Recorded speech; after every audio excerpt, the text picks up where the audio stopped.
Phone tapping case సంబంధించి మనతో మాట్లాడడానికి సీతాఫల్ మండి కార్పొరేటర్ హేమ గారు ఉన్నారు. వారితో మాట్లాడేది. మేడం చెప్పండి, ఫోన్ ట్యాపింగ్ కేసు సంబంధించి సిట్ విచారణకు మాజీ మంత్రులను పిలిచిన విషయం మీకు తెలిసింది. సో దీనిపై మీరు దాంట్లో ఎటువంటి ఎవిడెన్స్ దొరకలేదు. ఆల్మోస్ట్ ఆల్ 2 years నుంచి ఫోన్ ట్యాపింగ్ అంశం అనేది నడుస్తుంది. కాంగ్రెస్ ప్రభుత్వం వచ్చినప్పటి నుంచి వాళ్ళు ఏదో ఒక ఇష్యూని తీసుకొని వచ్చి బీఆర్ఎస్ పార్టీని ఇబ్బంది పెట్టే ప్రయత్నం చేస్తున్నారు. సో దాంట్లో భాగంగానే రీసెంట్ గా హరీష్ రావు గారు, కేటీఆర్ గారు కాంగ్రెస్ పార్టీలో కొన్ని లొల్లిలు అవుతున్నాయి. మీరు చూసుండొచ్చు, మంత్రుల మధ్యలో కొన్ని స్కామ్స్ గురించి లొల్లిలు అవుతుంది. సో దాంట్లో కోల్ స్కామ్ అనేది బయటకు వచ్చింది.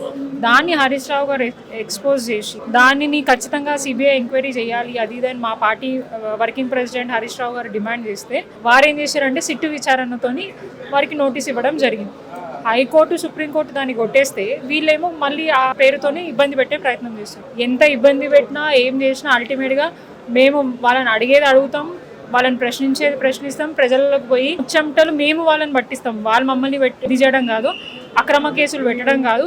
ఎన్ని చేసినా ఏం చేసినా కూడా డెఫినెట్గా మేము దాన్ని ఎదుర్కొంటాం, లీగల్గా పోతాం, ఫేస్ టు ఫేస్ ఎదుర్కొంటాం. వాళ్ళలాగా పారిపోం. ఏదైనా కేసు వచ్చినా, ఈడీ రైడ్ అయినా, ఇంకేదైనా అయినా కూడా వాళ్ళలాగా పారిపోం. ఎందుకంటే మా నాయకత్వం మీద మాకు నమ్మకం ఉంది. ఎప్పుడు కూడా వాళ్ళు ఫోన్ ట్యాపింగ్ చేయలేదు. ఇదే కాదు, ఏ స్కామ్ కూడా చేయలేదు. ప్రజలకి మంచి చేయాలి ఇంటెన్షన్ తోటే 10 ఏళ్ల పాటు నిరంతరం ప్రజల గురించి కృషి చేసిండ్రు.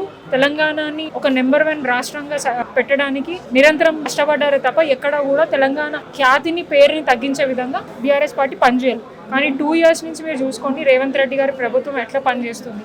క్లియర్గా తెలంగాణని ఇట్లా ఉంటే కిందికి చేసిన అంటే ఎంతో జీడిపి రేట్లో కానివ్వండి, ఇంకా వివిధ అన్ని రంగాలలో, రియల్ ఎస్టేట్లో కానివ్వండి, ఇండస్ట్రియల్లోనే కానివ్వండి, ఐటీ రంగాల్లోనే కానివ్వండి, అండ్ అడ్మినిస్ట్రేషన్ పరంగా కానివ్వండి చాలా గొప్పగా పరిపాలించింది గతంలో 10 ఏళ్ల పాటు. కానీ 2 years నుంచి దాన్ని కాలదొక్కడానికి రేవంత్ రెడ్డి గారు చేస్తున్న ప్రయత్నాన్ని అడ్డుకునే ప్రయత్నం మేము చేస్తున్నాం. సో మమ్మల్ని అణిచివేయడానికి అక్రమ కేసులు పెట్టి ఇబ్బంది పెడుతున్నారు.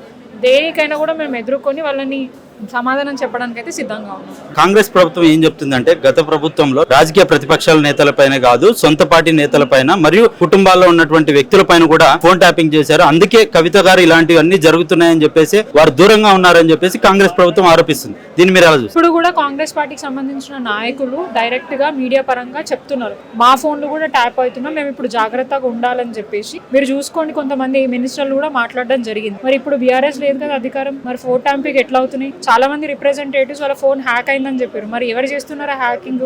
అవన్నీ కూడా అధికారులు చెప్పాలి కదా. ఇప్పుడు కుటుంబ సభ్యులు అని అంటున్నారు. కుటుంబ సభ్యులు చెప్పిన దానికి ఎవిడెన్స్ కావాలి. కుటుంబ సభ్యులే కానివ్వండి, బయట వాళ్ళు ఎవరైనా కూడా, ఎవరైతే ఆరోపణ చేస్తున్న వ్యక్తులు ఉన్నారో, ఇగో పలానా దగ్గర ఇది జరిగింది, మా దగ్గర ఈ ఎవిడెన్స్ ఉంది అని పోలీస్ శాఖ కూడా వచ్చి మాకు కంప్లైంట్ ఇవ్వండి అని కూడా చెప్పారు. కానీ ఎందుకు ఇవ్వట్లేదు? ఎందుకు మీడియా దగ్గరనే ఎందుకు మాట్లాడుతున్నారు? మీకు ఆ యాక్సెస్ ఉంది కదా, పోలీస్ డిపార్ట్మెంట్కి వెళ్ళి కంప్లైంట్ ఇచ్చి వారి మీద చర్యలు తీసుకోమని చెప్పడానికి అవకాశం ఉంది కదా. మరి అవన్నీ ఎందుకు చేయట్లేదు? అవి చేయకుండా కేవలం మీడియా దగ్గర, పబ్లిక్ దగ్గర బీఆర్ఎస్ పార్టీని డ్యామేజ్ చేయడానికి, కొంతమందికి సహకరించడానికి మాత్రమే ఇవన్నీ జరుగుతున్నాయి తప్ప ఎక్కడ కూడా దీనికి ఒక ప్రూఫ్ లేదు. నిజంగా జరిగిందే అనుకోండి, 2 years నుంచి నడుస్తుంది కదా, ఒక్క ఎవిడెన్స్ దొరికిందని చెప్పేసి ప్రెస్ నోటు ఎందుకు అధికారులు రిలీజ్ చేయట్లేదు? కాళేశ్వరం అంశమే కానివ్వండి, ఫార్ములా రేసే కానివ్వండి, ఫోన్ ట్యాపింగే కానివ్వండి, చాలా సందర్భాలలో కేసీఆర్ గారిని ఇన్వెస్టిగేషన్కి పిలిచారు, హరీష్ రావు గారిని పిలిచారు, అధికారులను పిలిచారు, కేటీఆర్ గారిని పిలిచారు. ఇప్పుడు మళ్ళీ ఫోన్ ట్యాపింగ్లో కొంతమంది అధికారులని ప్లస్ మాజీ మంత్రులను పిలుస్తున్నారు. మరి ఏ అంశంలో మీకు అంటే ఎక్కడ మీకు వాళ్ళ మీద పలానా ఇది దొరికిందని చెప్పేసి ఎందుకు చెప్పట్లేదు?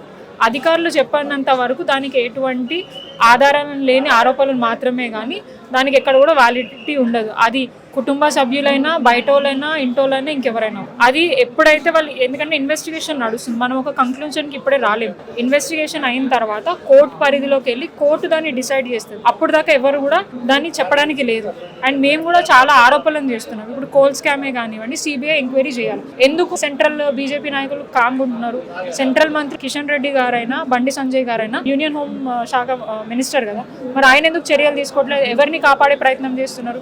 బడే భాయ్ చోటే వాయిని కాపాడే ప్రయత్నం అయినా. ఎందుకంటే నాకు మోదీ గారు పెద్ద అన్నలాగా గుజరాత్ మోడల్ ని నా తెలంగాణ మోడల్ చేస్తా అని చెప్పేసి ఆయన ఇన్స్పైర్ గా తీసుకొని ఇవన్నీ చేస్తున్నారు కాబట్టి బీజేపీ వాళ్ళు వాళ్ళని కాపాడే ప్రయత్నం చేస్తున్నారు అనేది క్లియర్ గా కనిపిస్తుంది. అయితే కాంగ్రెస్ ప్రభుత్వం ఏమంటుంది అంటే గత ప్రభుత్వంలో జరిగింది రాజకీయ నాయకులపై దాడి కాదు, ప్రజలపై దాడి, అందుకే జూబ్లీ హిల్స్ ఉప ఎన్నికల లాంటి ప్రజలు బుద్ధి చెప్పారు అని చెప్పేసి కాంగ్రెస్ ప్రభుత్వం ఆరోపిస్తుంది. దీని మీద ఇప్పుడు జూబ్లీ హిల్స్ బై ఎలక్షన్ ఎట్లా గెలిచిండ్రో మీ మీడియా సాక్షిగా అందరికీ తెలుసు. అండ్ అది సింగిల్ ఎలక్షన్, అంటే అందరితో పాటు పెట్టింది కాదు. అండ్ ఓవరాల్ గా అక్కడ ఎంత మంది వచ్చి పనిచేసారు, ఏ రకంగా డబ్బుల ఇన్ఫ్లుయెన్స్ ఉండే, ఏ రకంగా అధికార ఇన్ఫ్లుయెన్స్ ఉండే, ఏ రకంగా రౌడీజం నడిచింది అనేది మీకు అందరికీ తెలుసు. అండ్ దొంగ ఓట్లు మేము దాన్ని కూడా చెప్పడం జరిగింది, ఈసీకి ముందే చెప్పాము. ఇన్ని వేల ఓటర్ ఐడి కార్డ్స్ ఒక పొలిటికల్ పార్టీకి సంబంధించిన వ్యక్తి డిస్ట్రిబ్యూట్ చేస్తున్నారు.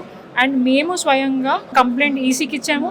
అండ్ ఎలక్షన్ రోజు చాలా మందిని దొంగ ఓట్లు వేస్తుంటే దొరికి కంప్లైంట్ ఇవ్వడం జరిగింది. పోలీసు వాళ్ళు ఏమంటారు, పైసలు వంచుతున్నంటే మీరు కూడా పోయి వంచుకోండి అంటారు. అధికారులకు చెప్తుంటే మాకు సంబంధం లేదని అంటారు. మరి ఎవరికి సంబంధం?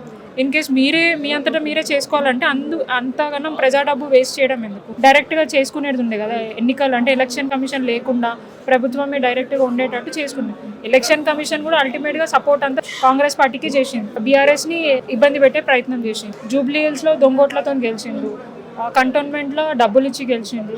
అట్లా అంటే మన సర్పంచ్ ఎలక్షన్లు అయినాయి. ఇప్పుడు సర్పంచ్ ఎలక్షన్ గుర్తులు లేకుండా గెలుసు ఒక పార్టీ క్యాండిడేట్ ని బలపరుస్తారు, వాళ్ళు మాత్రం గెలుస్తారు. సో మా పార్టీకి సంబంధించిన వ్యక్తులు ఎట్లా గెలిచినారు, కాంగ్రెస్ పార్టీకి సంబంధించిన వాళ్ళు ఎట్లా గెలిచినారు ఒకసారి చూడండి. కోట్లు ఖర్చు పెట్టారు ఒక సర్పంచ్ ఎలక్షన్ కి, కోట్లు ఒక్కొక్క దగ్గర 20 కోట్లు ఖర్చు పెట్టిన దాఖలు ఉన్నాయి, ₹1 ఖర్చు పెట్టిన దాఖలు ఉన్నాయి, 2 కోట్లు. ఎన్ని ఓట్లు ఉంటాయంటే హార్డ్లీ 5,000 ఓట్లు ఉంటాయి. 5,000 ఓట్లకి 20 కోట్లు అని అంటే ఏ రకంగా ఎలక్షన్ అయినదే మీకు అందరికీ తెలుసు. ఇవన్నీ చూసుకుంటే వాళ్ళకి భయం పట్టుకుంది. ఖచ్చితంగా రేపటి రోజున మళ్ళీ వచ్చే మున్సిపల్ ఎలక్షన్, కార్పొరేషన్ ఎలక్షన్స్ లో భిన్నమైన రిజల్ట్స్ వస్తే ఆయన సీట్ ఎక్కడ పోతుందన్న భయంతో, అట్లాగే వాళ్ళ మంత్రుల మీద కూడా ఆరోపణలు చేసుకుంటా ఒక లీకులు ఇచ్చుకుంటా ఎన్టీవీలో కానివ్వండి, ఏబిఎన్ న్యూస్ లో కానివ్వండి, వాళ్ళ మధ్యలోనే గొడవలు. అంటే అధిష్టానంకి ఏం మెసేజ్ ఇస్తుందంటే నేను చాలా క్లీన్ షీట్ ఉన్న వ్యక్తి, వైట్ పేపర్ లాంటోడు రేవంత్ రెడ్డి, మిగతా వాళ్ళందరూ దొంగలు, అన్ని స్కాములు చేస్తున్నారు అని చెప్పేసి మీడియా పరంగా లీకులు ఇచ్చుకుంటా వాళ్ళని ఇబ్బంది పెట్టే ప్రయత్నం చేస్తున్నారు. సో ఇవన్నీ క్లియర్ గా చూసుకుంటే తెలుస్తుంది మనకి ఏం జరుగుతుంది రాష్ట్రం అని. ఇవన్నీ కూడా తెలంగాణ రాష్ట్ర ప్రజలు గమనిస్తున్నారు. ఖచ్చితంగా రేపు వచ్చే ఎన్నికలలో మాకు కాదు వారికి బుద్ధి చెప్పడానికి సిద్ధంగా అయితే తెలంగాణ ప్రజలు ఉన్నారు. అయితే మేడం మీరు అంటున్నారు ఇప్పుడున్నటువంటి మంత్రులే ఫోన్ ట్యాపింగ్ జరిగింది అని చెప్తారు, అయితే ఇదంతా కూడా రేవంత్ రెడ్డి చేపిస్తున్నారని మీరు భావిస్తున్నారా? ఖచ్చితంగా. ఇంకెవరున్నారు? హోంమంత్రి ఆయననే, ముఖ్యమంత్రి ఆయననే చేపిస్తాడు కదా, వాళ్ళే చెప్తున్నారు. ఇవన్నీ ఎవరు చేపిస్తున్నారు ఏంటి? మొన్న మీరు చూసి ఉండొచ్చు, డిప్యూటీ సీఎం గారే ఏం చెప్పినారు, నా మీద ఆరోపణ చేసిండ్రు. ఏబిఎన్ ఛానల్ ఎవరికి సపోర్ట్ చేస్తారు మీకు తెలుసు కదా, మరి ఏకపక్షంగా కాంగ్రెస్ పార్టీకి రేవంత్ రెడ్డి గారికి సపోర్ట్ చేస్తారు. మరి ఆయన మీదనే ఇవన్నీ వేసిర్రు అంటే ఎవరు ఇచ్చినట్టు? ఆయననే డైరెక్ట్ గా ఇండైరెక్ట్ గా రేవంత్ రెడ్డి గారి పేరే చెప్తున్నారు. ఇవన్నీ కూడా వారి ప్రభుత్వంలో రేవంత్ రెడ్డి గారు చేపిస్తున్నారు. ఒకటి దౌర్భాగ్యమైన సిచ్యువేషన్ ఏంటంటే ఇంతమంది సీఎం, చాలా స్టేట్లలో సీఎంలు ఉంటారు. అంతమంది సీఎంలల్లో ద హైయెస్ట్ క్రిమినల్ కేసెస్ ఉన్న సీఎం ఎవరైనా ఉన్నారంటే రేవంత్ రెడ్డి. ఆ క్రిమినల్ కేసెస్ ఉన్న రేవంత్ రెడ్డి గారే ఇప్పుడు పోలీస్ శాఖని మేనేజ్ చేస్తున్నారు. ఆ పోలీస్ డిపార్ట్మెంట్ ఒక దొంగ చేతిలో పెట్టి అడ్మినిస్ట్రేషన్ అంతా కూడా ఆగమాగం చేసే ప్రయత్నం జరుగుతుంది. సో ఏదైనా కూడా రేవంత్ రెడ్డి గారికి ఇట్లాంటి చిల్లర వేషాలు అయితే సాధ్యము, అదే రకంగా ఆయన చేస్తున్నారు. ఏదున్నా కూడా ప్రజాక్షేత్రంలో లీగల్గా ప్రజల మధ్యలో మేము కొట్లాడి మా నిజాయితీ ఏందో తెలుసుకునే ప్రయత్నం చేస్తాం. అయితే దీనిపై కూడా గత ప్రభుత్వంలో జరిగిన ఫోన్ ట్యాపింగ్ లో సీఎం కి తెలియకుండా జరిగింది, అయితే సీఎం తెలియకపోతే పాలన వైఫల్యం అని చెప్పేసి కాంగ్రెస్ అంటుంది. ఇప్పుడు ఎగ్జాంపుల్ నేను చెప్తాను.